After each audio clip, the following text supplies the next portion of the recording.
Well, thank you, everybody, for joining us tonight. I will tell you, I know you probably noticed the store hours are till 7.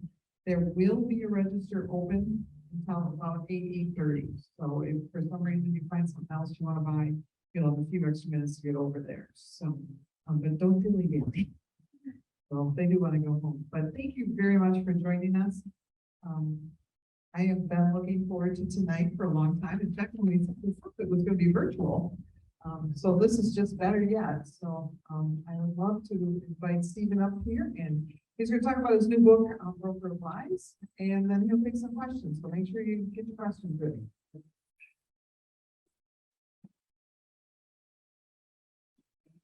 you very much. So I appreciate y'all coming out. I was thinking about the last time I was in Michigan. It's been a while. It's been a minute. I was at this bookstore. I guess we figured out how many 15 years ago I did an event here. So that was pretty exciting. And I know there were some times over the years where I came up here and I spoke at a Christian camp for teenagers. And I was just thinking of when I was sitting in the back, I was thinking of one of those experiences. And for some reason with these teenagers, we got talking about our pets. I still remember sitting there with these teens at this Christian camp, and one of them said, "Oh, I had a pet. You know, God, I had a pet." One of them said, "I had a pet bunny when I was 2." It's like, "Oh, that's beautiful." And she said, "But it died when I was doing bunny rides." And I said, "No, it's trying to do that's one." And then this other girl said, "Oh, I had a pet gerbil, and no one ever told me how to give my gerbil a bath, so I had to make it up on my own." I said, "Well, what did you do?" She wanted to took him in the sink and I washed him off. And then I took some toilet paper to dry him off. And I threw the toilet paper into the toilet and I hit flush, and my gerbil jumped from into the toilet. I was like, "No, that's horrible." And she said, "No, but I reached into the toilet and I saved it." And then this other girl goes, "That's what God did for us. We jumped out of his hand into the toilet of sin, and he reached in and he pulled us out." And I'm thinking, these students in Michigan are so theologically correct. So I still think of that story. That was crazy. So anyway, so it's fantastic to be here, and thanks for coming. I thought I would tell you a little bit about my journey as a writer, and then we can talk about my book. I can answer any questions, and we just kind of we have a nice intimate group. That'll be fantastic. Just during our time here together. So I live in Tennessee now, but I grew up in Wisconsin on the other side of a little bitty lake between us. And so I grew up in a place called Watertown, Wisconsin. So some of this will be familiar to you, maybe the weather would be. My sister lived for a while in St. Joseph, Michigan. How far is that from us? So it was so funny because she'd be like, "Oh, we just got some snow, but it's just lake effect snow." Like, it still counts as snow. It's just 8 inches, it's just lake effect. Like, so, but before she lived there, we grew up in Wisconsin. And I remember some days it was so cold when I was a kid that you would spit and would freeze before it hit the ground. We call them spit sticks. Sometimes if you walked outside and your hair was wet, it would freeze. And if you tripped, you could stab someone with the top of your head. Then it would melt in your mouth called a hair sick. Sometimes if your eye was watering, you walked outside, it would freeze. And you had these eye sickles. I'm sorry, it's true. And then if your nose was running, you'd walk outside and like freeze, and you'd have these dual snot sickles hanging down, and they would just melt in your mouth when you walked inside. And that was like me growing up. That's basically it. Remember my dad was like, "Dad, when I was a kid, it was so cold that sometimes in the winter, when you spoke, it would freeze in the air. Your words would freeze in the air. You'd have to snatch them out of the air, stick them in a frying pan, and fry them up to find out what you were talking about." So apparently it was cold when he was a kid. But I grew up with my brother and my sister. And when we'd have a holiday, we would go say to my grandmother or whatever. My uncle would show up. And my uncle, we kind of get this look in his eyes. And he would say to the other adults, I'll be right back in a few minutes, give me a few minutes. They take my brother, my sister, and myself into the corner of the room, and he would say, I'm gonna tell you a story. And suddenly we were transported. We were no longer in the living room. We were flying out over a carpet over the desert with third, if you don't use a spell checker, but on a flying carpet, or we were swashbuckling with pirates in the middle of the ocean, or we were facing down a grizzly bear up in Alaska. We were transported to another world, and I fell in love with stories and with storytelling. And as I grew up, and when I was in the 5th or 6th grade, I guess it was, they had something at our school called the school crossing guard program. Now, this is back in the day before they had bicycles. This was back in the day before, as one storyteller that I had on my podcast says, before safety was invented. So this is a long time ago. And but they actually let children direct traffic. So we would stand there with a sign that said slow on one side and stop on the other. And yes, they entrusted the lives of my classmates to me. And you would stand there in the corner and you would wear this like orange wash and you would, and I got bored like on my corner. They stuck me in a corner where there wasn't much traffic because I wasn't very good at crossing guard. And so I would just stand there and I would spin the sign back and forth in my arms, slow, stop, slow, stop, slow, stop, slow, stop. And sometimes cars would actually come by and they didn't know what to do. They were like, what? I don't know what this kid did. I would stand there in the corner and I would just make up stories to pass the time because it was so cold. And I was trying to make up stories. So I would stand there with this sign and tell myself these stories about the most terrifying place I could think of. Because I was afraid of freezing to death, that was one thing. And I was also afraid of needles, like hypodermic needles, terrified me. And so I made up this land called the land of hypothermia. Like where they would take like a hypodermic needle and squirt it inside of you and it would freeze your veins from the inside out, you would die. And so this terrifying land. I was standing on this corner in Wisconsin, supposedly being in charge of the lives of my friends, but telling myself stories, making up stories about the land of hypothermia. And I mean, when I tell you this was back in the day, I mean, it was before participation trophy. It was even before, I don't know if you guys remember, they used to have these circular things called CDs, and you would have, they would shine, and then you would have like music somehow on them, and I remember those, and they replaced something called cassette tapes, which probably you don't remember, but they were like these rectangular things that actually had music on them somehow. They replaced 8-track tapes and somehow had music on them, and they replaced rocks. When I was a kid, we banged rocks together to make music, and that's basically how old I am. Like, I would stand there and tell myself these stories. And so I thought as I grew older, man, it'd be cool if I could write stories and I could tell stories. And so throughout middle school and high school, I didn't do much storytelling. But then after I graduated high school, I went to this summer camp to become a counselor. And I was looking for a way to get the kids to settle down at night and to go to sleep. So they were jumping off the bunks and beating on each other. And finally, said, oh, I'm going to tell you a story. And they're like, oh yeah, what story is that? Sit down, I'm telling you a story. So they all sat down and I told them one of my uncle's stories. They all fell asleep. And I thought, I'm good. And I thought, wait, they fell asleep. That's not good. And then, so that summer, I just used up all my stories, telling them stories, and putting them to sleep at night. Now, one night, this kid stayed awake. So, do you know any more stories? I didn't. So the next day, I told my uncle, I'm like, what am I supposed to do? I used to tell your stories. I got to bore the kids asleep at night. He's like, now you take the time. You got to tell them the story with your own. So I made up my first story I ever made up on my own, Jello Daters. About these kids that ate Jello, it was crazy daters. So I told the Jello Daters, what we get to sleep. Then one night, this kid stayed awake. He's like, what are stories? So I get to make it personal. I still remember there was a day between camp, between weeks of camp, where I went to this laundromat, whatever, and I was sitting there. I wrote in my journal, I said, I want to be a storyteller.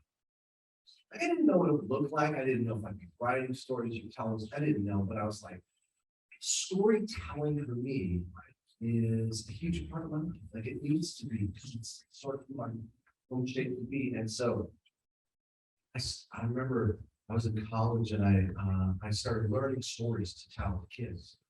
So I went to this elementary school. And I said to the principal, I'm a storyteller. Can I come tell stories to kids? He said, I thought he'd say, well, what kind of stories do you tell? Are you any good? And he didn't say that. So he goes, how much do you charge? And I was thinking my friends make like $8 an hour at McDonald's. And I was going to do like a half hour of stories. And I didn't want to sell myself short. I thought I want to do this for a living. So I looked him in the eye and I said, $25. And he goes, you're hired. I'm like, I've got it right where I wanted. So I did my first paid story. I had like stories to the gym for kids for an hour of stories. And then I was kind of off. I had kids of my own. And I realized I didn't want to be traveling around the world telling stories and having them grow up without me. And so when they were little, I started to tell them this bedtime story. And I'm still traveling to stories of the people, but I would always call home on the phone and continue the story from them. It's kind of like this magical world, sort of like Narnia, Lord of the Rings, with talking animals and unicorns and dragons, witches, and wizards, and everything. And so I would continue the story, and every night I would get to an exciting moment, and I would say, I'll tell you more tomorrow. Did you know, Daddy, tell us more. I said, nope, I'm going to tell you more. I said, nope, tell you more tomorrow. So the next night I'd say, as you remember, and I would pick up where the story was the night before, and then it would build up to an exciting moment, and I would say, tell you more tomorrow. And so this went on about 300 nights a year for 12 years. So it was a long story that I ended up telling these kids. And so, like, I still remember after about 2,000 episodes, I was kind of like tired of the story. So I got to the exciting moment in the story, and I said to my daughters, and they all lived happily ever after. My daughter said, no, they didn't. Trust me, they did. They lived happily ever after. My daughter's just like 5 years old. She goes, no, they did it again. Something went wrong. Remember, like, even at 5 years old, she knew the story to go on, something as to what. And she wanted her story to go on. And so I pulled back from traveling around so much. And I told her stories at night, but I also started to write the stories. And that's sort of the journey that led to me writing my first novel back in 2006. And I wanted to tell a big story. So I wrote this book called The Pawn, like a chess piece. It's the first in the series. I did 11 books in that series. And The Pawn, The Broke, The Knight, King, Queen, Vision, Checkmate, over the years, spin-off books. And that was kind of the start of me telling stories. And over the last 4 years, I said, I want to tell like a new character, new stories. And so I had this idea that it would be interesting if there was a character for the books that was not like an FBI agent or CIA agent or something, but it still could be a spy. So I thought, well, what if it's the guy, who looks over all of the Department of Defense secrets, and when a Freedom of Information Act request comes in, he's the one who decides what can and cannot be released to the public. So that's like he spent 12, 15 years studying all the top secret programs we have. Someone might say, well, tell me about the Springs. Now we can't, national security, he knows all of our secrets. And he's got like almost photographic memory, so he can remember it all.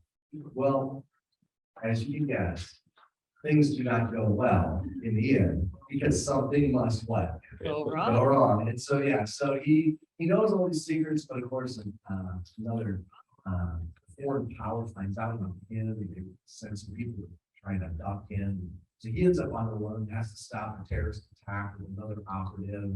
And so it's like this whole story Poker Wise kind of became as a result of asking what would this character kind of naturally do. And so Then this book that we have tonight, that actually you guys get early because they'll come on basically till next week, so that's cool.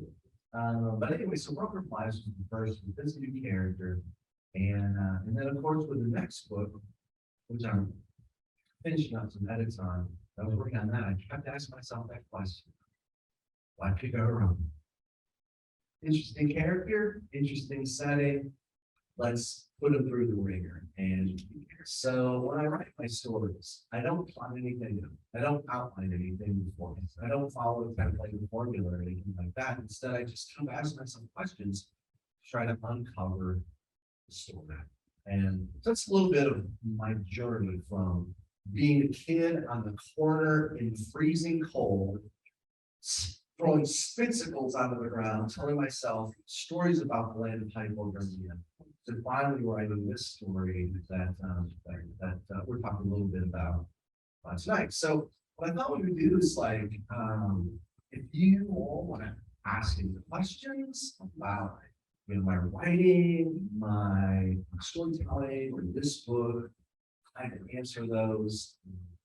And so yeah, so that might be kind of cool if you guys are like, I wonder what it's like to be a writer. What's this guy? What is this character? So this is a good like ask me anything sort of moment. And so we have an extra mic. I know it's like not a huge group, but microphones are easy just for. And we're recording. And they're recording. Oh, hello, if you're recording it. I did not actually say stunts in this group. Because we don't want anything to look bad. So the next one you're talking about, is that the same characters or do we get something completely different? With Broker of Lies, that's this character from the Department of Defense. With the next book, it'll be the same characters. Okay. I mean, it'll be him, and then also there's this other thing called the Red Team, which I read about, and basically their job is to try and sneak weapons and bomb materials past airport security. So it's basically a test to see how well our security protocols work. And so they'll come in, they'll try to sneak this stuff past, and they're about 95 to 96% effective. So like, yeah, that's a little scary. And so I thought, no one's ever really written about a red team that before. So Travis Rock, the main character, ends up on the run with Adira, who's a red team member, Homeland operative. And so she's an expert at disguise. She's an expert at sneaking stuff through weapons, close quarter combat. And the two of them then have to stop this this terrorist attack kind of by working together with his skill and what he knows and her skills and what she can do. So yeah. Well, that's in Broker. That was my mistake. But then they do both appear in the new one as well. Yeah, I mean they come back. There is so much fun. And the other thing that's interesting in Broker Lies is this guy named Hunter Bain. And Hunter is a former military specialist. So he's like tough as nails, but he's also trying to write a romance novel for his like needs to go to college to gain money for that. And so like his romance writing is really very bad. And so like I'm trying to think of an example, like one of his lines is like Donovan reached out his hand and touched Lacey's arm, her forearm, and stroked his hand across her skin, the largest and most visible organ on her body. He's like, oh, that's so horrible. That's so bad. But he thinks it's really good. He's like, yeah, that's amazing. Your skin really is the biggest organ on your body. I'm like, oh, so he's writing terrible, cringeworthy romance while he's helping save the day. And I was like, these streets, very interesting characters. So thankfully they'll be around for at least one more. Under the year in Charles. This series. Yeah, so for this series, I actually did a ton of research. I actually toured the Pentagon twice. And kind of got an insider's look at the Pentagon. And I tried to include some information a lot of people wouldn't know without trying not to give away any, giant secrets. But like one thing that's interesting when you're in the Pentagon, If you look out, the windows are kind of like yellow tinted.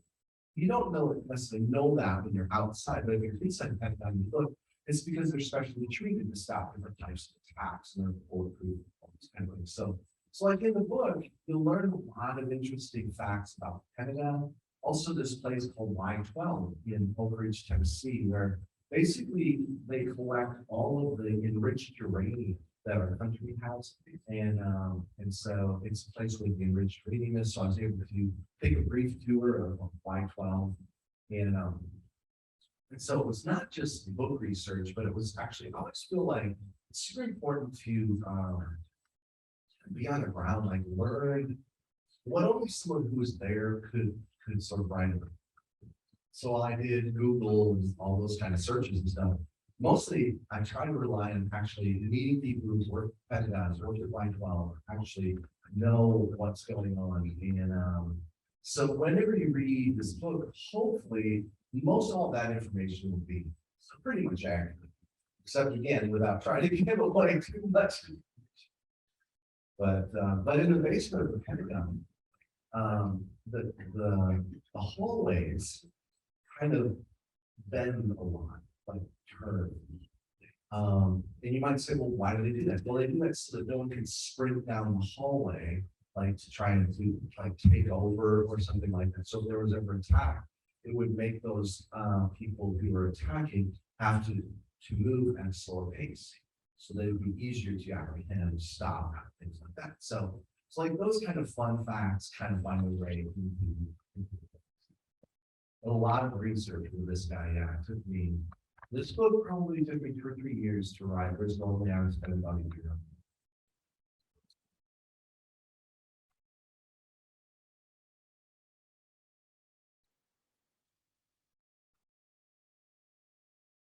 What are some authors that inspire you in your writings? Oh, wow. So, I mean, I like a lot of different types of writing. Actually, you like to read poetry, like to read philosophy. You might say, well, you write thrillers. Like, what does that have to do with it? Well, I like poetry because it helps you choose like the right words. Philosophy because it helps you ask big questions. So I like those. And then, I love any books that have like giant twists and turns in them. So, trying to think of, different authors that have impacted me over the years, Redactor. When I first read some of his books, I became interested in like Christian thrillers, fiction, and so on like that. And then Mark Brady's books are just like, I think, really great action-packed books. He writes the Gray Man series. And then I sort of like to read this one guy named Thomas H. Cook, who writes crime thrillers, but sort of is not as well known as some of the bigger names. So it's really interesting when I'm thinking of a story, tend to read around the genre that I write in instead of exactly. A lot of people say, well, you should read like what you write or something, but when I'm working on, say, a thriller like this, I don't want to read thrillers because I don't want sort of my voice, my writing to sort of subconsciously emulate whatever they're doing. And so I end up reading all this stuff around it. And then whenever I send the book in, I'm like, okay, now I'll read what you're and I kind of pull back again. But some of those authors, and then I remember years ago I read this book from Frank Peretti, this author named Frank Peretti, and it was just this imaginative story about angels and demons. When I read it, I was like, this is just so cool because it appeals to my imagination. And so, like I mentioned, it wasn't in the story. I'm interested in the stories, imagination. And so any kind of stories that appeal to that, I've always sort of had soft spot in my heart for really imagine fantasy, even horror kind of stories where it's like everything is kind of normal in this world, except one thing is just not normal. And so now you can see what normal is. Right, day one, you write every day. I mean, Yeah, so my job. yeah, she's asking what's my writing day look like, and my wife would probably, oh, it's not. So, yeah, I know. But I like to get up early. Sometimes in the middle of the night, I don't always want to do that, but I come up with an idea, wake up. So I usually go to work for a while, maybe go back to bed for an hour or two. But I like to write if possible early in the morning, and then in the afternoon, I usually will take a break. Go outside, get some fresh air, go running or play basketball or whatever it may be. Then I like to sort of get back to it at night again. And so I don't have a specific number of words I'm trying to write every day, like 1,000 words or whatever. I know friends of mine do 1,000, 2,000 words every day, and it is. But for me, I usually set out a number of hours. Like I would say, look, today I'm going to work for 4 hours and for 6 or 10, whatever it is.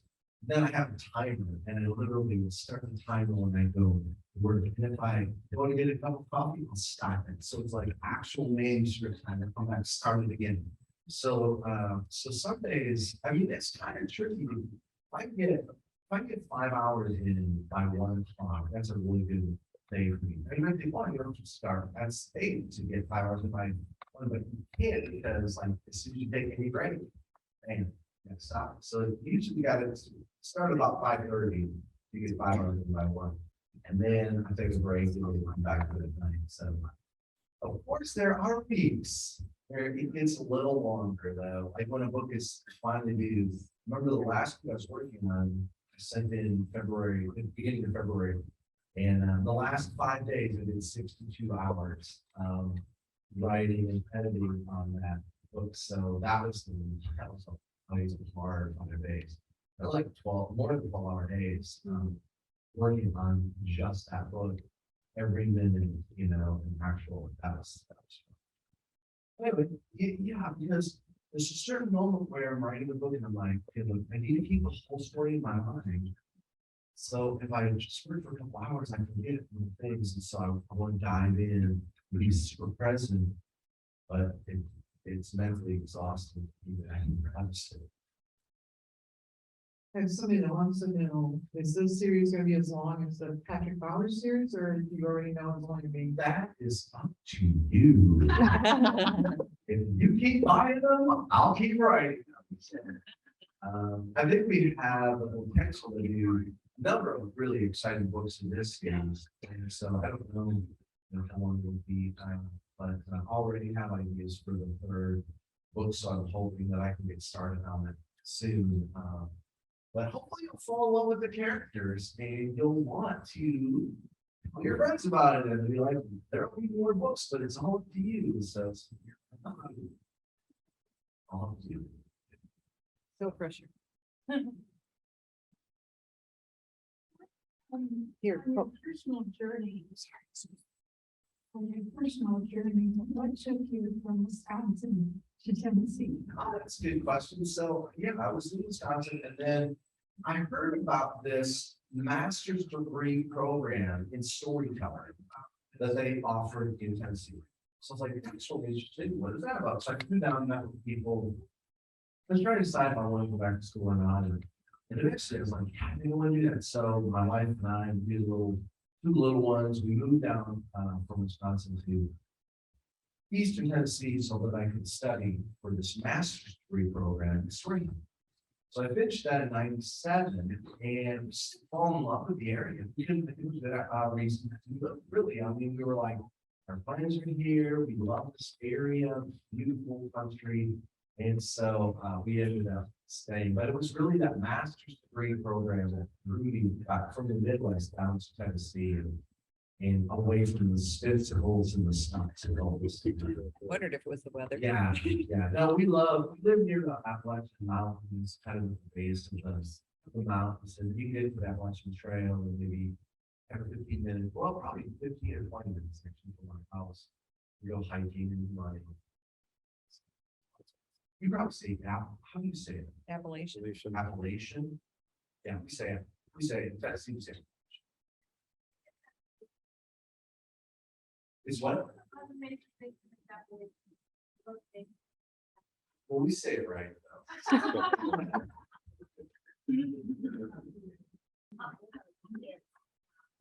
Oh, so she's asking how old my kids are, because she's trying to calculate how old I am, but I'm not reading the music that, but my daughters are all, two are married, and, the youngest is about 23, the oldest is 29, I think, and so then two little grandgirls, two little grandbabies, about 3 and 2 years old or so, so yeah, now I'm starting to tell little bitty stories to the little bitty girls and girls. They're wonderful and so they kind of live in our region, so it's nice to be able to see them on a regular basis. What? Yes. What's the best thing about writing and what is the worst thing about Oh, writing? no, what? The best thing and the worst thing. All right. The best thing is I feel like I was shaped to tell stories. Like, I feel like it's in my DNA to be a storyteller. Like I told you earlier, I grew up all lot of stories, making them up myself, telling stories as a college student. And so when I'm telling stories, it feels like I was doing the thing that I was made to. I know some people are great at marketing, or they're great at sales, or they're great at plumbing, whatever it is, but they're like, this is what I was shaped to do. I feel like for me, it's telling stories. The hardest, say the hardest, the word, where did you say the worst part?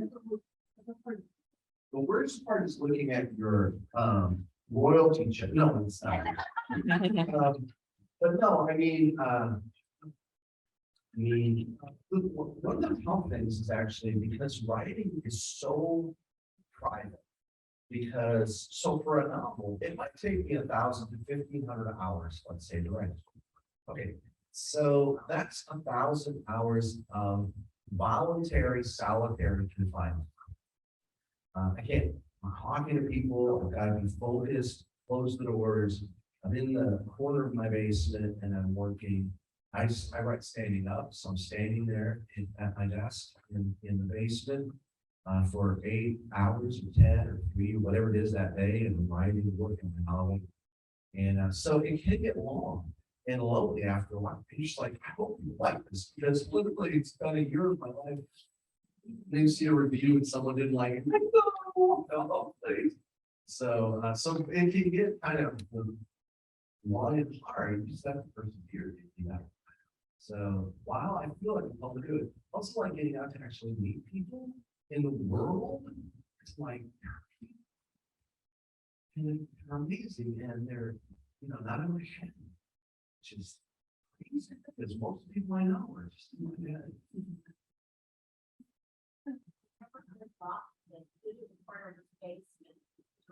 I love it.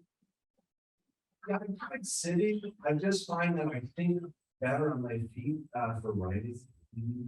So I stand and write. I kind of have a music stand, which I'll print out my book and I have music, maybe electronic music or whatever, my headphones. I'm working on this, and then I'll slide over here to my computer and I'll type up the changes, then I'll print it out again, go back over here. And so my life is like this for a year.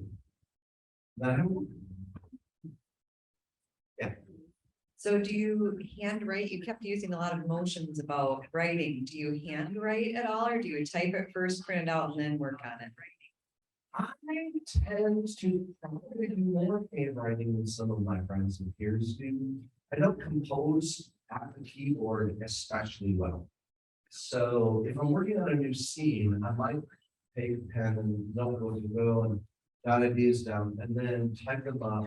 Then I'll print out maybe the first draft or whatever you want to call it, and then I'll make lots of changes to it, type those in and go back over and over again. And so somebody asked me one time, like, how many times do you edit a scene?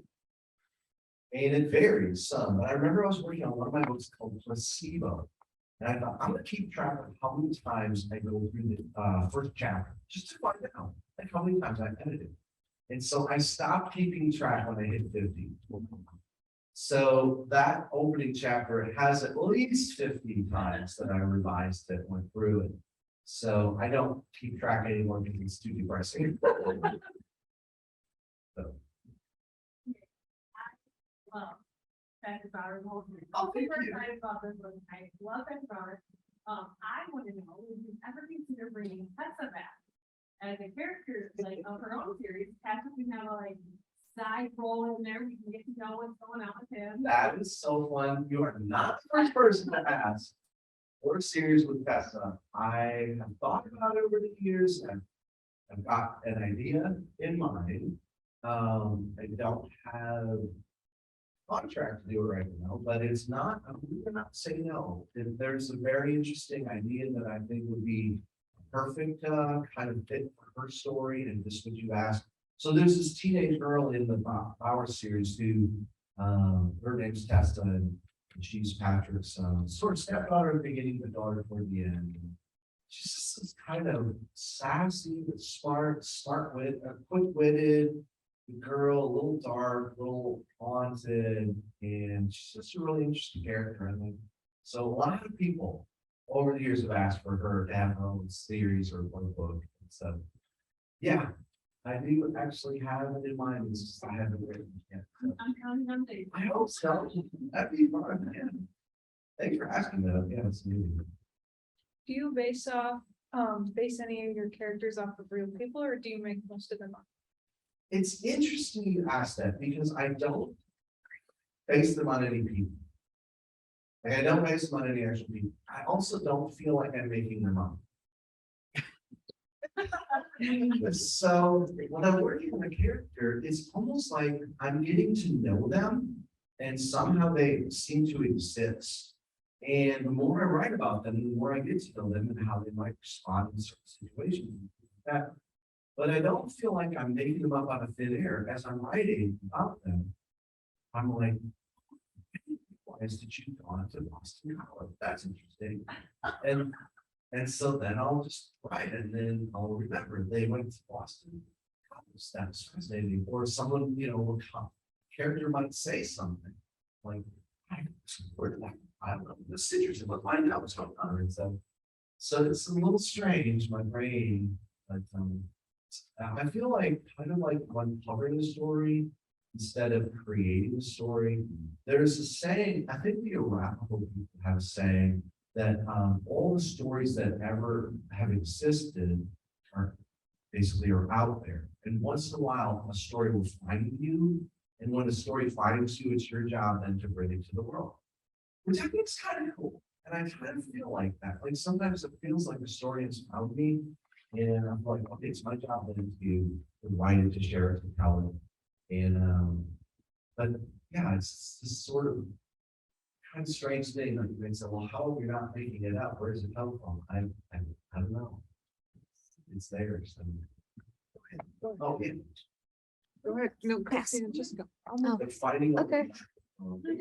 Arm wrestle for a second there. And then it So how does the story come to you? Like, does it begin like with a problem? Does it like, how do you decide to write this certain story or that certain story? Sometimes a story comes to me based on the first sentence. There was a sentence that I thought of a number of years ago. Murder never goes as planned. I thought that's a good opening sentence. Like, I want to know what happens. So I wrote that sentence down. I started to try and find out what happened in the story. And so in that case, it was the opening sentence. Sometimes for me, it's character that is interesting, like Travis Scott working in the base of the Pentagon, meeting this other person who's like an operative, like what happened. So occasionally it's character. Often it's a premise or dilemma. So I might ask myself, what is like for you've read some of the other books. So one of my books is called The Night. And so the question was, what is more important, telling the truth or protecting the innocent? Like if you had to choose which was better, you're like, well, you should tell the truth. Yeah, you should tell the truth. But what if innocent people suffer? Well, you should protect the innocent. I know, but what if it means you have to deceive in order to do that? Like, which is better? So for me, that story came from a dilemma, from a question. And so when I'm writing a story, I always just ask questions to uncover where the story's going to go. So like, I might ask, what would this character naturally do? How can I make things worse? Like, I wanted to escalate. And then I also want to add a twist. And how can I add a twist to the story? And finally, what promises have I made that I have not yet kept? So when I introduce a character at the beginning, if they're really interesting, you're just thinking, okay, I want to know more about this character later on. So I'm editing, I'm working on the strand. Actually, never mind again. Readers are gonna be mad. They're gonna be like, come on, you introduced this really interesting thing, and you just like forgot about it. So I have to bring it back, or I have to write a scene like how to do, and then say, well, this character naturally. And so sometimes when I teach writing, I'll teach those questions to authors. Say, ask yourself, what does this character naturally do? How can I make things worse? How can I add a twist? And then sometimes at my seminars, I'll say, okay, let's just pretend there's a teenage girl and her boyfriend broke up with her. What would you write what happens next? You're like, I don't know what happens. I said, you gotta ask the questions. What would she actually do? How can you make things worse? And how can you add a twist? And so I was like, for instance, what would she naturally do? And some people said she would eat ice cream, maybe she would key his car. This one lady said one time, I'm like, okay, maybe. Someone else said she would cry or change her status on social media, or she would call her friend. One girl said she would go shopping for a little retail therapy. I didn't know that was a thing. Someone else said she would go to a gym and get a revenge body. I didn't know that was a thing. Apparently that's a thing. You get a revenge body, but so I said to these students, like, all right, pretend that she calls her friend on the phone. Now write what happens next. Well, like, I don't know. I said, ask the questions. So they asked the questions, and so after a few minutes, I said, anybody want to share what you came up with? This is in North Carolina, I still remember. And I said, this lady raised her hand and said, what happened? She called her friend and she said, Tony just broke up with me. And her friend says, don't even joke. He's been dead for a year. That's interesting. So like that chill that you felt doesn't come from an outline or a plot template. It comes from the surprise. Now you're like, is she crazy? Is your friend messing with her? Is it a ghost? Or like what's going on in the story? And so for me, it always comes down to those questions. That's what uncovers the story moment by moment, scene by scene as I go. This may sound just a little odd, but it's just kind of floating around in my brain. Yeah. I'm going to ask you. You strike me as someone who is a really deep thinker. You have a lot of humor with you in life. I think even in your thinking, your pattern is thinking. And so I was thinking, when you go to sleep, have you ever dreamed what you actually did from writing? So the question has to do with my dreams, which is a scary place to be. I don't know if I've ever dreamed a scene that I ended up writing. Sometimes while I'm dreaming, I'll wake up in the middle of the night thinking, that was terrifying, or that was an amazing idea. I'll write an idea down. Next morning, I'll look at it. It's the stupidest idea I've ever even thought of. It's scary, just in Yeah. terms of, did you just, I was thinking about explaining this. Did you ever have something happen where you're actually dreaming, but it seems very lifelike, very real, and you wake up and you feel as if maybe the person you're dreaming about was actually standing right there. You wake up and you know you were dreaming, and it was a dream. That person's not there.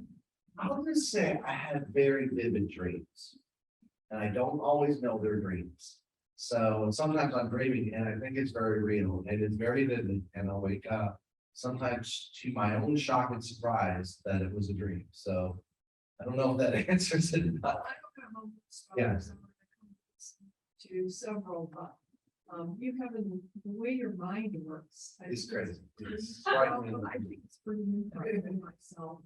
That was my question. Do people ever express concern about your imagination and the crazy stuff you come up with and the scary things? Sometimes to my wife, like they'll go to my wife and they'll say to her, they'll say, do you sleep with the light on? Or does it scare you to sleep in the same room with him? Or like that. I had this one lady in church come up to me one day and she goes, I am so praying for you. She's like, so there have been a couple of times where I've scared myself with the books that I've written. One that comes to mind is a book called The Opening Moves, where I really terrified myself with that.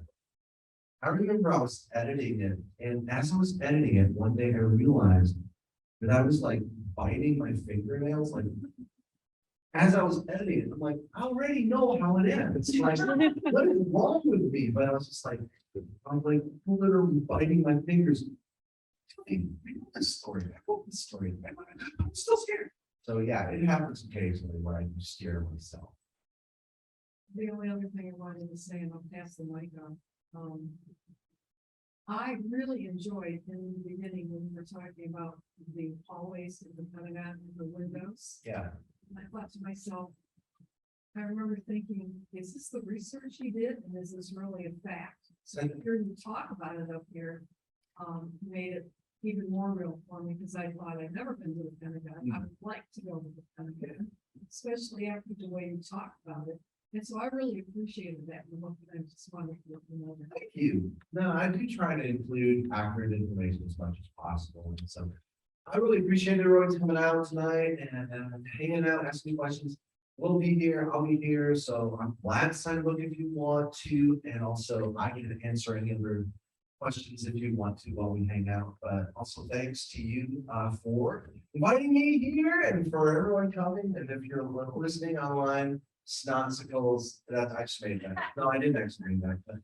But anyway, thanks again. And please thank them for hosting this event.